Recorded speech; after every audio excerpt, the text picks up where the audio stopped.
누가복음 5장 12절부터 26절까지입니다.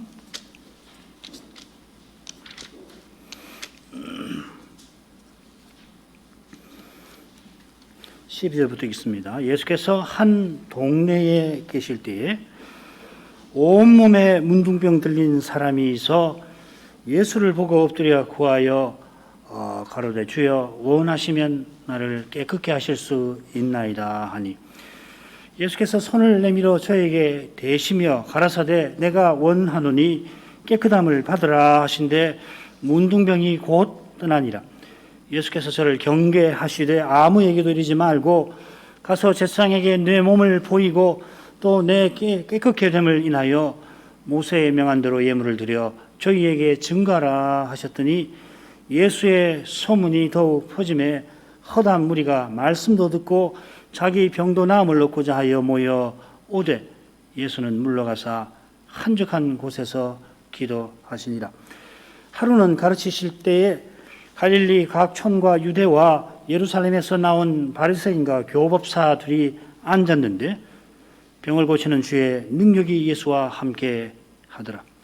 한 중풍병자를 사람들이 침상에 메고 와서 예수 앞에 들여놓고자 하였으나 무리 때문에 메고 들어갈 길을 얻지 못한지라 지붕에 올라가 기와를 벗기고 병자를 침상채 무리 가운데로 예수 앞에 달아내리니 예수께서 저희 믿음을 보시고 이르시되 이 사람아 내 죄 사함을 받았느니라 하시니 서기관과 바리새인들이 의논하여 가로되 이 참남한 말을 하는 자가 누구뇨 오직 하나님 외에 누가 능히 죄를 사하겠느냐. 예수께서 그 의논을 아시고 대답하여 가라사대 너희 마음에 무슨 의논을 하느냐 내 죄 사함 받았느니라 하는 말과 일어나 걸어가라 하는 말이 어느 것이 쉽겠느냐. 그러나 인자가 땅에서 죄를 사하는 권세가 있는 줄을 너희로 알게 하리라 하시고 중풍병자에게 말씀하시되 내가 내게 이르노니 일어나 내 침상을 가지고 집으로 가라 하시매 그 사람이 저희 앞에서 곧 일어나 그 누웠던 것을 가지고 하나님께 영광을 돌리며 자기 집으로 돌아가니 모든 사람이 놀라 하나님께 영광을 돌리며 심히 두려워하여 가로되 오늘날 우리가 기이한 일을 보았다 하니라.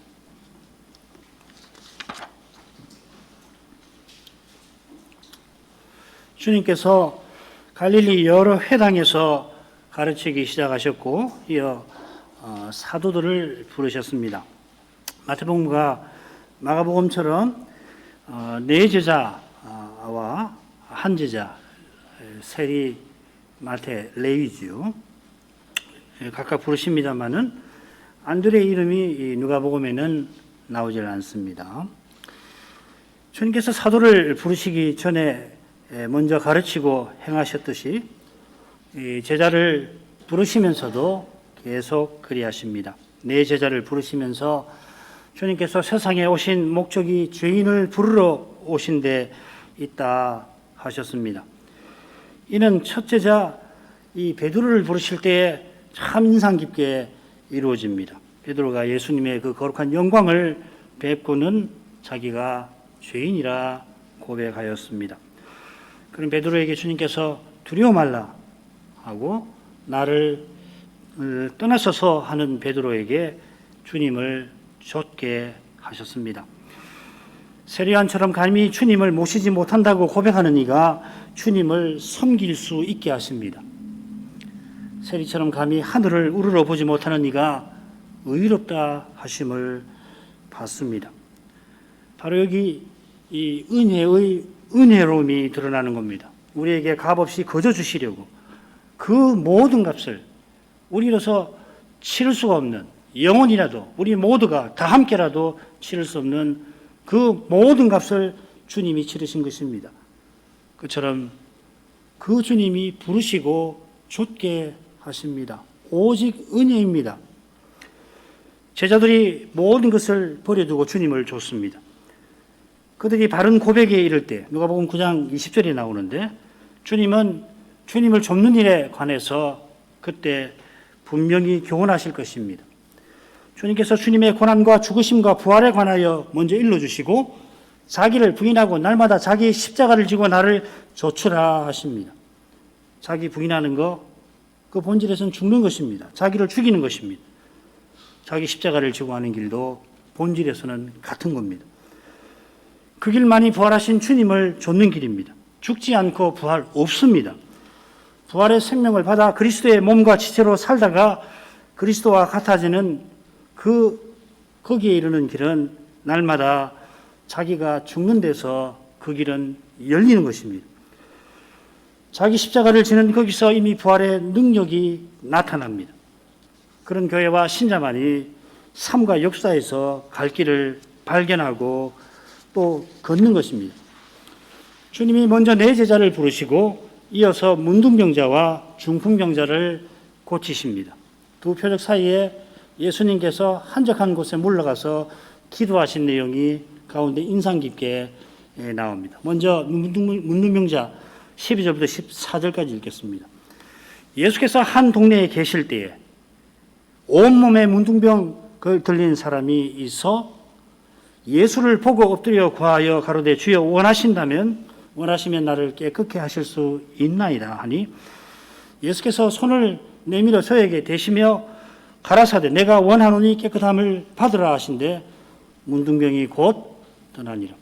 예수께서 저를 경계하시되 아무에게도 이르지 말고 가서 제사장에게 내 몸을 보이고 또 내 깨끗게 죄물 인하여 모세의 명한 대로 예물을 드려 저에게 증거하라 하셨더니 이 사건이 마태복음 그 둘째 본론 8장부터 10장이죠. 거기 처음에 나옵니다. 거기서는 저희에게 증가란 측면이 중요했죠. 예수님께서 이 3장부터 7장에서 제자를 부르시고 산상보훈을 베푸시는데 이제 제자들이 증거하게 하시면서 8장부터 10장 내용이 이 마태복음에 이어집니다. 그래 8장 9장에는 9가지 표적들이 나오고 10장에는 사도를 파송하는 내용으로 끝나죠. 자, 여기서는 주님께서 죄를 사하시는 측면이 예수께서 도전받으시는 측면과 더불어서 이 누가복음에서는 그것이 강조되고 있습니다. 주님의 그 사역을 다양하게 보는 것이죠. 자, 우선 마태복음은 주님께서 산에서 내려오시니 허다한 무리가 주님을 좇는 상황에서 한 문둥병자가 주님께 나옵니다마는 여기서는 주님께서 한 동네에 계실 때에 문둥병자 한 사람이 거기 있습니다.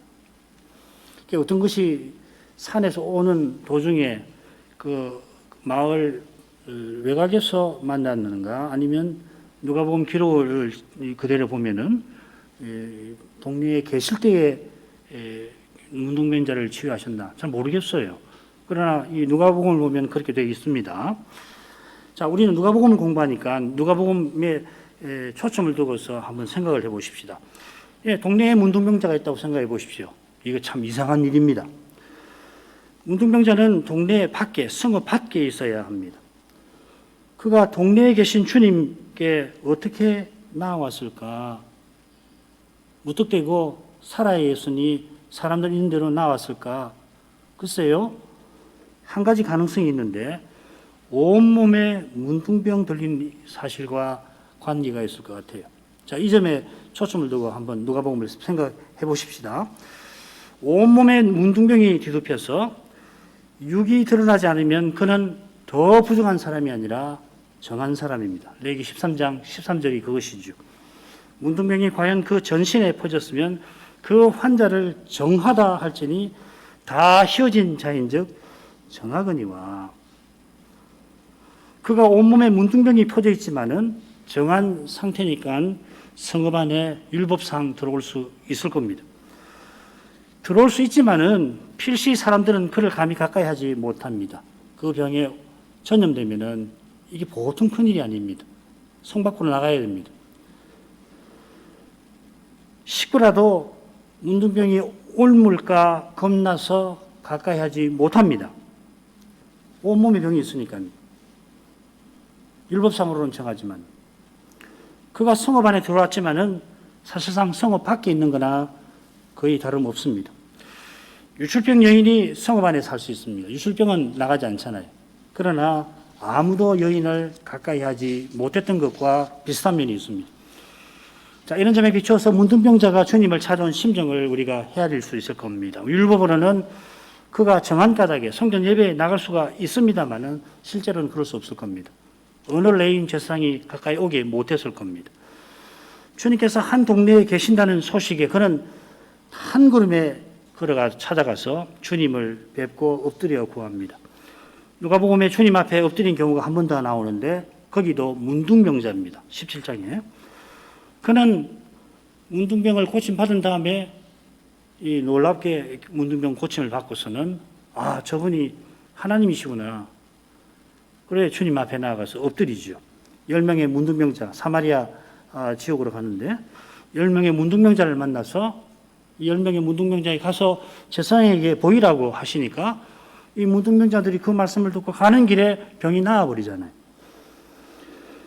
그게 하나님의 영광이 드러났는데 그 영광을 깨닫고 한 사람이 주님께 돌아와서 엎드려서 경배하였습니다. 지금 찾아온 이는 이미 주님께서 어떤 분이신지를 알고 엎드렸습니다. 그의 깨달음이 어떤지 주여 원하신다면 자기를 깨끗게 하실 수 있다 아랜데에서 드러납니다. 오전에 베드로가 주님의 표적을 뵙고 거기 주의 거룩한 영광이 나타나니까 주여 하고서 자기가 주인임을 고백했습니다. 이 일을 이 문둥병자가 혹 들었는지도 모르겠습니다만은 이미 주님이 행하신 많은 표적을 듣고 혹은 보고서 주께서 권세 있는 분임을 그가 깨달은 것입니다. 이를 깨닫게 하니가 혈육이 아니요 하늘에 계신 예수님의 아버지이십니다. 사람이 이런 깨달음에 어떻게 스스로 이룰 수가 있습니까?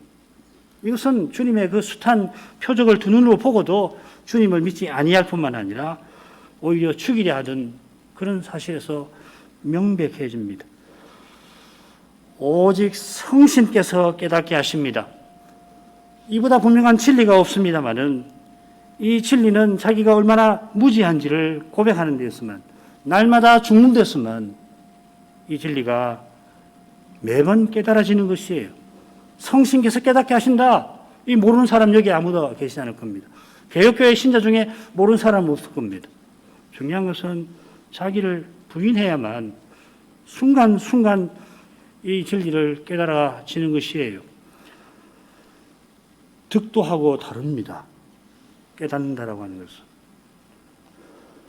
주님께서 손을 내밀어 저에게 대십니다. 우리가 앞서 생각한 해설이 맞는다면 주님께서 이 문둥병자에게 손을 대시더라도 부정해지시지 않겠지요. 혹 그가 부정한 상태의 문둥병자라고 할지라도 주님은 그날 저녁 번제 드릴 때까지 부정한 상태로 계실 뿐이에요. 부정한 상태가 곧 죄범한 상태 아닙니다.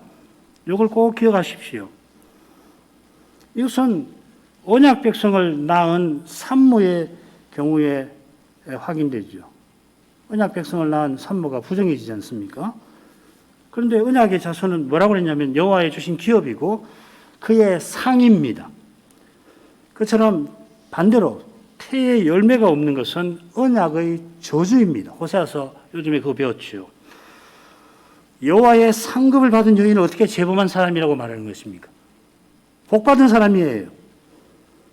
부정은 성전 제사에 나아가지 못하는 상태인데 이것은 언약 바깥에 있는 상태를 제사 의식상 상징하는 것뿐이에요. 무슨 말이냐면은 하나님이 정하신 부정의 상태에 혹 들어가게 되면은 아담 안에서 죄와 허물로 죽은 우리 인간의 상태를 생각하고서 하나님이 이런 우리를 언약 안으로 들이셨구나.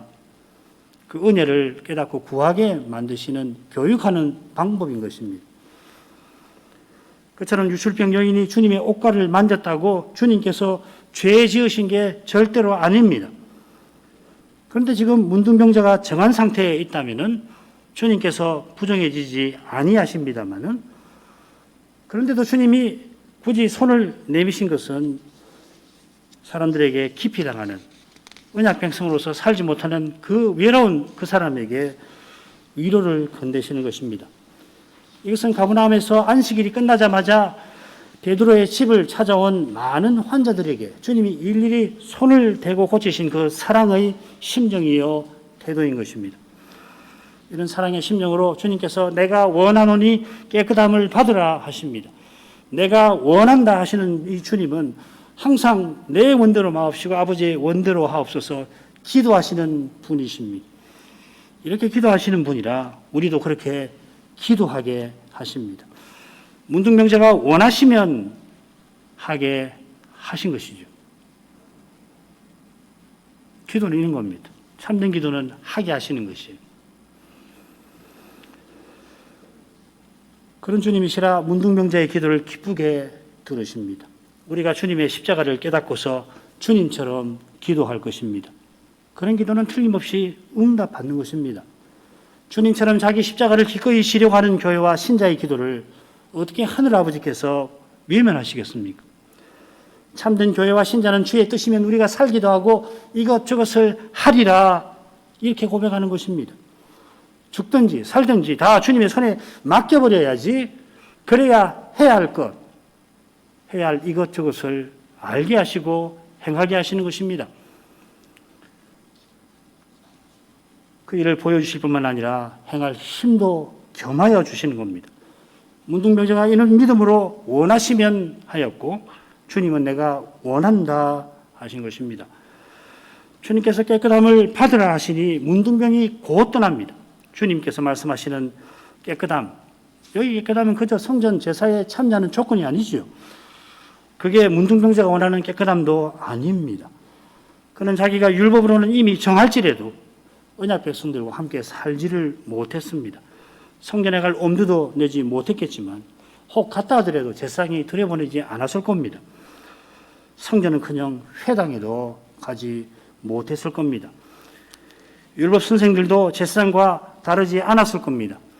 사랑하는 식구들도 그가 외로이 지내는 그곳을 가끔씩 찾아서 음식을 갖다 주며 식구니까 사랑하니까 위로의 말을 건넸지만은 그러나 그 말은 그 영혼에 깊이 자리 잡고 있는 그 문제를 풀어주질 못합니다.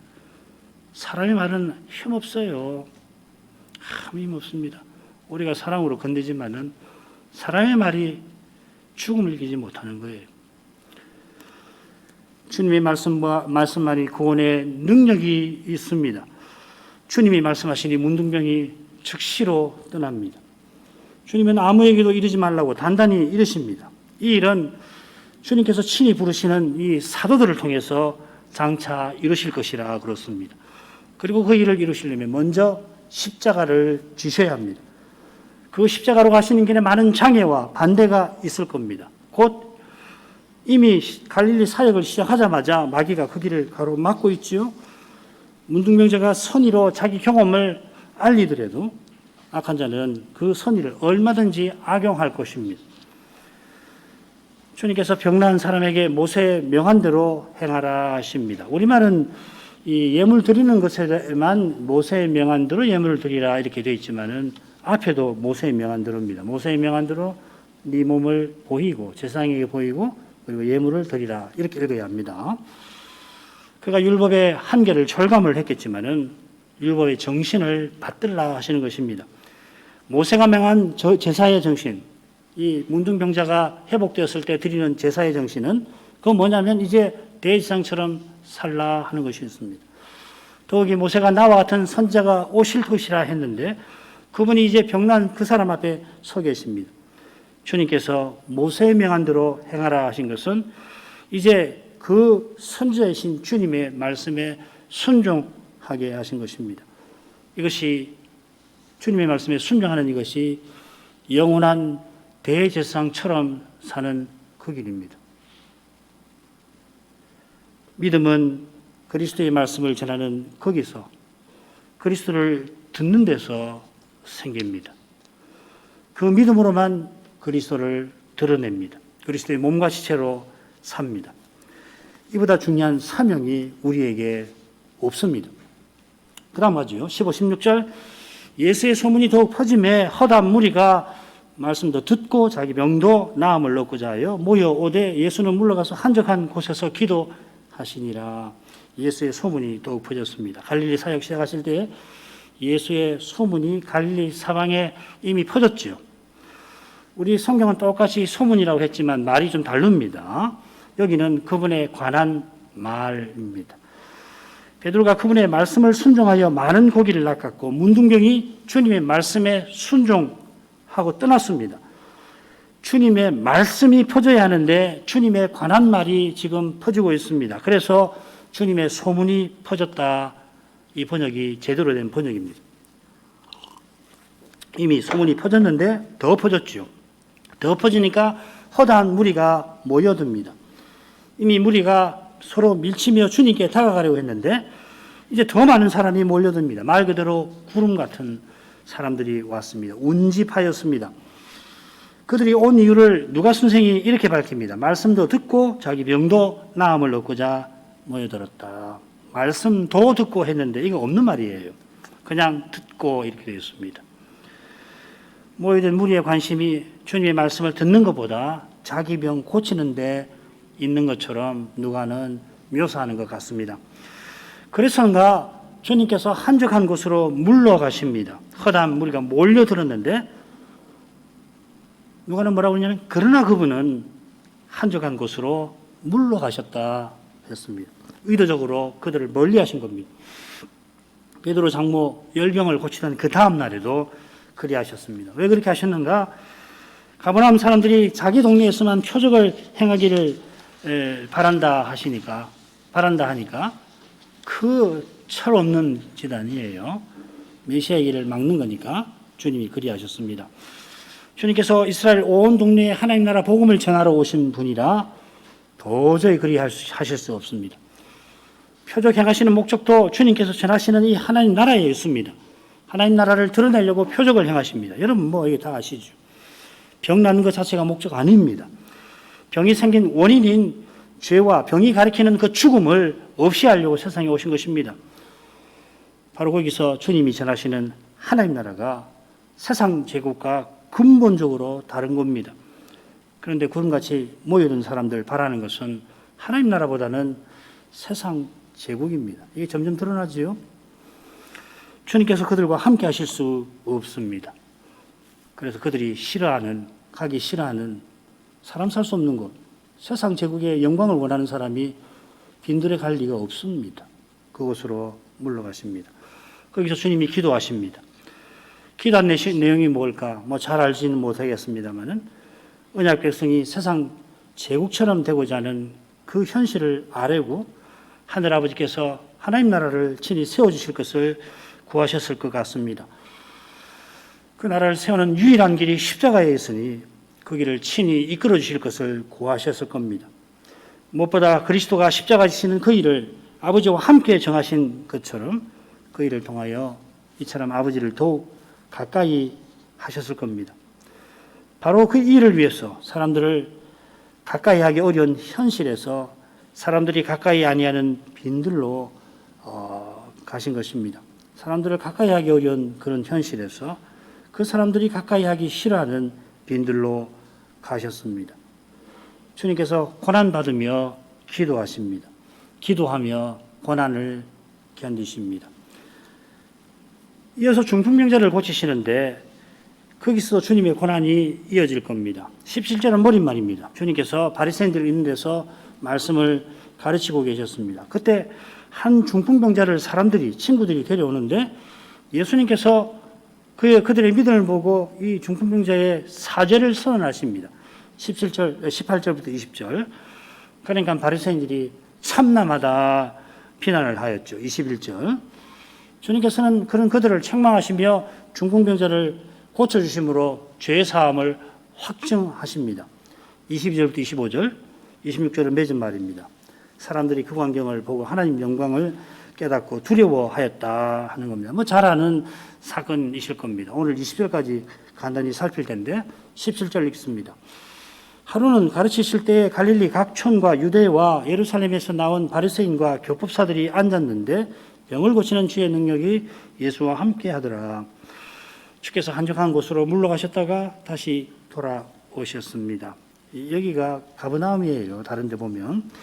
돌아오셔서는 가르치고 계셨다 했습니다. 누가는 그분이 가르치고 계셨다 강조를 합니다. 주님께서 보냄받은 사명을 심서 행하고 계셨다 이 말이죠. 그날만 아니라 하루하루 주님께서는 이 사명을 지상에서 행하신 겁니다. 주께서 가르치고 계시는 어느 날 바리새인과 교법사들이 가르치시던 그곳에 왔습니다. 그들은 갈릴리 각촌과 유대와 예루살렘에서 왔다고 했는데 좀 더 정확히 번역하면 갈릴리와 유대의 각촌과 그리고 예루살렘에서 이렇게 새기는 게 정확할 겁니다. 꼭 이거라고 고집할 수는 없지만은 이렇게 번역해야 문법상으로 정확합니다. 몇 사람이 왔는지 알기는 어렵습니다만은 중요한 건 예루살렘에서도 왔으니 바리새인들의 대표들이 온 겁니다. 교법사는 율법 선생이고 조금 아래 21절에 가면 서기관이라고 나와 있을 겁니다. 주님께서 가르치던 곳이 가버나움에 있는 어느 집 아니라 그들이 집 안에 앉아 있었습니다. 주님에 관한 소문이 퍼져서 바리새인들이 이 예수가 어떤 분인가 살피려고 사람들을 보낸 것 같습니다.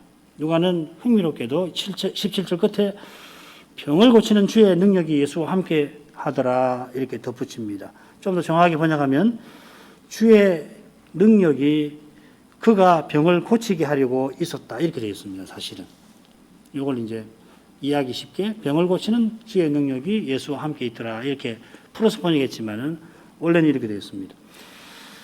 이 주의 능력은 부활 후에 제자들대로 위로부터 능력을 입혀올 때까지 하신 대로 성신을 가리킬 겁니다.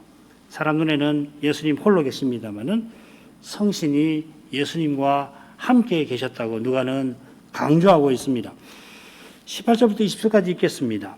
한 중풍병자를 사람들이 침상에 메고 와서 예수 앞에 들여놓고자 하였으나 무리 때문에 메고 들어갈 길을 얻지 못한지라 지붕에 올라가 귀화를 벗기고 병자를 침상채 무리 가운데로 예수 앞에 달아내리니 예수께서 저희 믿음을 보시고 이르시되 이 사람아 내 죄 사함을 받았느니라 하시니 그 집에 한 중풍병자를 네 친구가 침상에 메고 주님께 찾아왔습니다. 다른 성경에 보면 네 사람이고 침상이 네 기퉁에 있으니까 둘보다 넷이 맞겠죠. 네 사람이 왔습니다. 친구일 겁니다. 주님께 고쳐주시기를 바라고 병든 친구를 주님 앞에 데려다 놓으려 한 겁니다. 그런데 벌써 그 집을 무리가 에워싸고 있어서 집 안으로 들어갈 방도가 없습니다.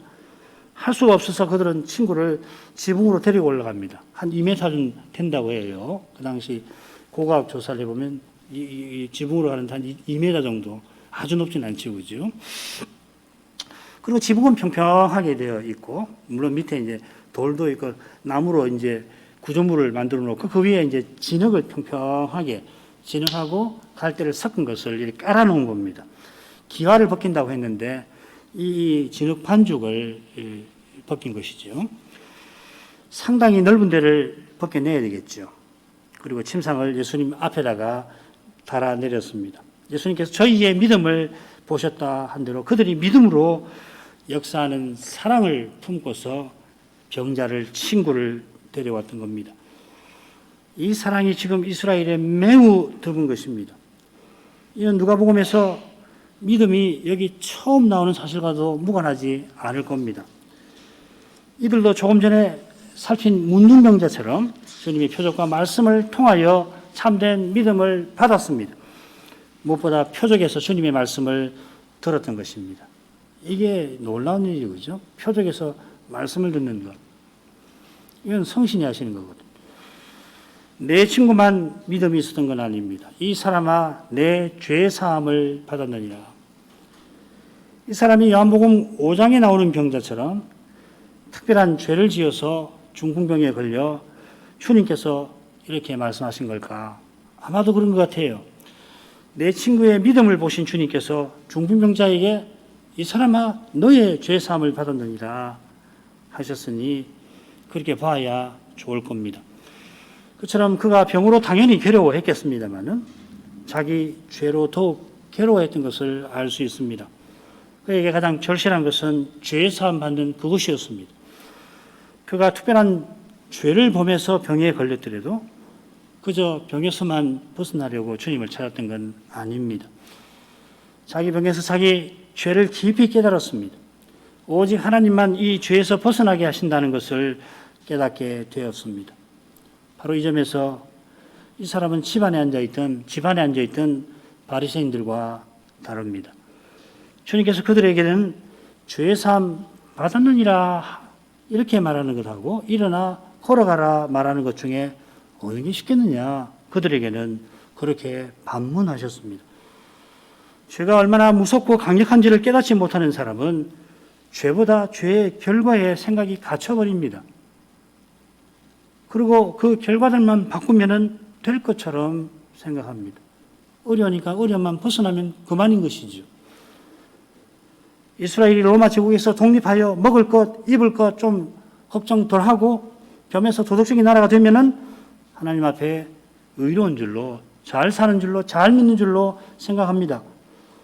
혹 그렇게 되더라도 죄는 여전히 있는 것입니다. 죄는 여전히 있는 것이 아니라 여전히 역사하는 것입니다. 누구보다 경건하게 살고자 했던 바리새인들이 이미 독사의 자식들이 되고 말았습니다. 그들을 추종하는 이들은 배나 지옥 자식이 되어가고 있습니다. 이런 현실을 제대로 보는 거기에 참된 믿음이 있는 것입니다.